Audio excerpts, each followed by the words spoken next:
बिस्मिल्लाहिर्रहमानिर्रहीम। अस्सलाम वालेकुम। आप देख रहे हैं डीडीपी एनालिटिका।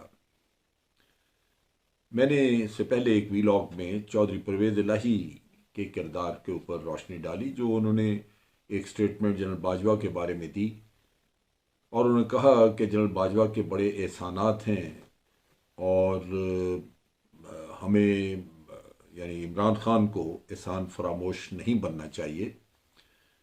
लेकिन मेरा ख्याल है चौधरी परवेज़ इलाही ये भूल गए कि वो खुद एहसान फरामोश बन चुके हैं। यानी 10 सीटें और उसके ऊपर उनको चीफ मिनिस्टर बनाया गया, मजबूरन या जैसे भी किया गया, उनका कोई राइट तो नहीं था। तो इमरान खान ने ये एहसान भी किया। दूसरी तरफ यह है कि कुछ अंडरस्टैंडिंग भी गालिबन की कि आपको बाज़ जगहों पे इलेक्शन जितवाया भी जाएगा, अगले इलेक्शन के लिए आप अपने कैंडिडेट्स खड़े करेंगे, और कुछ सीटों का मेरा ख्याल है उन्होंने कुछ एग्री भी किया। लेकिन चौधरी मेरा ख्याल है इतने सीधे लोग नहीं हैं। ये जनरल बाजवा वाला किस्सा उन्होंने जिस अंदाज से खड़ा किया है, इसको जिस अंदाज से लेके वो आगे चले हैं, उससे लगता ये है कि वो इमरान खान को अंडर प्रेशर लाना चाहते हैं, जिससे कि वो मज़ीद सीटें या अपने लिए कोई ज़्यादा स्ट्रॉन्ग पोजीशन हासिल कर सकें। सुनने में आया है कि इमरान खान ने कहा कि अगर आप हमारे निशान पे, इलेक्शन का जो निशान बल्ले का है उनका, उस पे अगर आप इलेक्शन लड़ें तो आप ज़्यादा सीटें ले लें। लेकिन लाजमी बात है कि चौधरी परवेज़ इलाही अपनी क्यू लीग की अपनी आइडेंटिटी रखेंगे, वो उसके सदर हैं।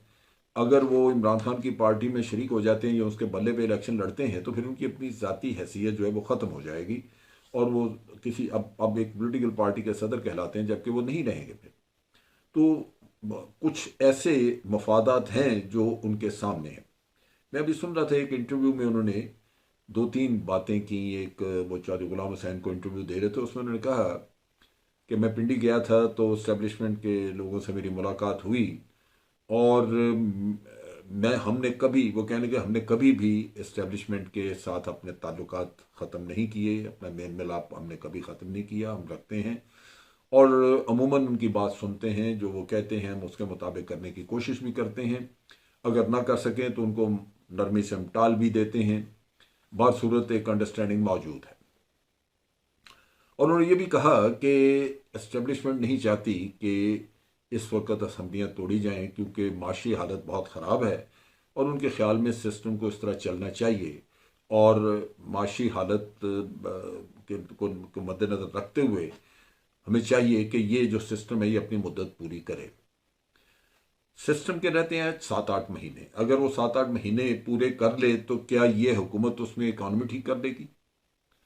जिस तरह की तबाही इन्होंने फेरी है, जिस तरह का हशर इन्होंने किया है, अगर वो मैं सामने रखूं तो उस लिहाज से तो मैं समझता हूं कि 8 महीने अगले आए तो उसमें और मजीद तबाही फिर जाएगी। असल चीज ये है कि क्या पॉलिटिकल स्टेबिलिटी इस तरह आ सकती है जो हमें इकॉनमी के लिए चाहिए? आप असम्बलीज को रख लें, चलें, असम्बलीज आपकी चलती भी रहें, तो ये तकरीबन पीरियड शुरू हो चुका है इलेक्शन लड़ने का। अगर अपने वक्त में भी हो तो अगले 7-8 महीने जो है, 6-7 महीने पॉलिटिकल पार्टीज ने अपनी इलेक्शनरी कर रही है, तो उससे पॉलिटिकल स्टेबिलिटी तो नहीं होगी। लाजमन इल्ज़ाम तराशियां भी होंगी, एक दूसरे को नीचा दिखाने की कोशिश भी होगी और उसके साथ साथ ये मुकदमात जो बनते जा रहे हैं वो भी बनेंगे और चलेंगे। सो खराबी ये है कि एक गलत टोला ला के, नालायक टोला या करप्ट टोला ला के हमने बिठा के ऊपर रख दिया है, जिनका मकसद अपने मामला चलाना। करप्ट टोला है, वो अपने काम कर रहे हैं, वो अपने आप को अगर उनको मुल्क से हमदर्दी होती तो ये तौर तरीके होते। आप 80 के करीब मिनिस्टर बना दिए, ये हमदर्दी है? किसी को ख्याल नहीं आता, शर्म नहीं आती कि इनको जाके रोका जाए कि वो जो इकॉनमी का हाल है तुम लोग ये कर रहे हो?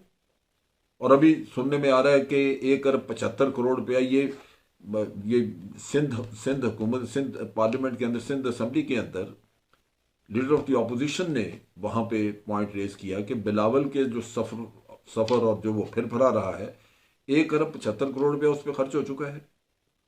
ये गरीब मुल्कों के काम है।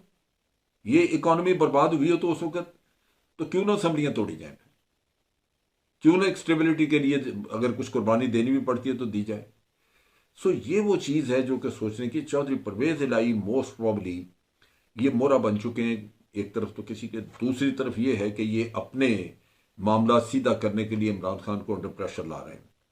वरना बड़ी सीधी सी बात है कि एक ऐसा सेटअप जो इस वक्त चूंचू का मुरब्बा बना हुआ है, 13 पार्टियों पर बैठी हैं और वो एक दूसरे को खुश करने के लिए मिनिस्टर पे मिनिस्टर मिनिस्टर पे मिनिस्टर अपने लगाते जा रहे हैं, और सवाए इसके कि वो अपने बचाव के लिए अपने आप को रखें कि किसी न किसी तरह वो अगले 8-10 महीने और हुकूमत कर ले। उसके अलावा और कर क्या रहे हैं वो?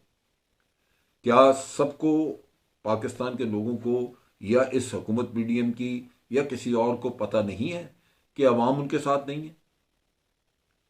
अगर हम सब जो भी अदारे हैं या ये हुकूमत बैठी है जो पीडीएम की, अगर ये समझते हैं कि हम सिर्फ अवाम की ख्वाहिशात के खिलाफ, उनकी ख्वाहिशात को रौंदते हुए हम सब कुछ कर सकते हैं, तो क्या उसका नतीजा अच्छा निकलेगा? ये सारी वो चीज़ें हैं जो कि जहन में रखनी चाहिए। अगर आप किसी की ख्वाहिश है कि ये लोग बैठे रहें और ये पूरा करें, तो अपनी ख्वाहिशों पे मुल्क को मत कुर्बान करें।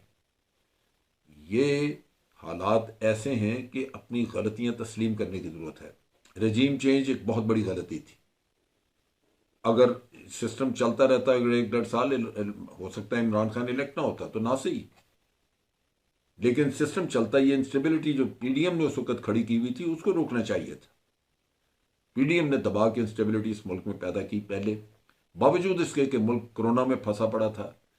हमारे मुल्क के अंदर उस वक्त और मसाइल बहुत सारे थे। कोरोना की वजह से इकॉनमी बिल्कुल शटर हुई पड़ी थी, कारोबार ज़िंदगी ख़त्म था, महंगाई हो रही थी। इंटरनेशनली ये एक इशू बना हुआ था जिसकी वजह से ना पेट्रोल आप इंपोर्ट कर सक रहे हैं कई, यानी ऐसे हालात थे जिनके खिलाफ मिलके उस वक्त लड़ना जरूरी था। लेकिन उस वक्त तो नहीं आप इकट्ठे हुए। पीडीएम 13 जमातें तो वो उसी तरह बाबेला मचाती रही। आज कहते हैं कि जी इकट्ठे हो जाए, क्यों? आप लोगों को अवाम चाहते नहीं है कि आप हुकूमत में नजर आए। जब आपको अवाम की पजीराई नहीं, आपको नजर आ गया, ज़िमनी इलेक्शनों में आपका मुंह काला हुआ, आपको नजर आया, तो उसके बाद भी डटे रहना, ये कहाँ की अक्लमंदी और कहाँ का, मैं समझता हूँ, वतन परस्ती, मुल्क के साथ कहाँ की मोहब्बत है ये। इस वक्त जो चैलेंजेस हैं वो एक मजबूत हुकूमत जिसको अवाम की हमायत हो वो हैंडल कर सकती है, बड़े फैसले करने हों, और उसमें भी अकरबा परवरी, करप्शन, ये चीज़ें हमें हर हालत में ख़त्म करनी पड़ेंगी, जो पीडीएम नहीं करेगी कभी भी। अगर मुल्क के साथ किसी को हमदर्दी है तो उसको ये समझना होगा कि जिन्होंने माल बनाया है, जो जायदादें बाहर बना के बैठे हुए हैं, जो सिर्फ यहां पे आके हुकूमत करने के लिए आते हैं, आप तवक्को करते हैं कि वो यहां चीजें ठीक करेंगे? जो हर हालत में जबरदस्ती कोई अपनी बेटी को आगे प्राइम मिनिस्टर बनाना चाहता है, कोई बेटे को बनाना चाहता है, तो वो चीजें ठीक करेंगे? क्या औकात है उनकी?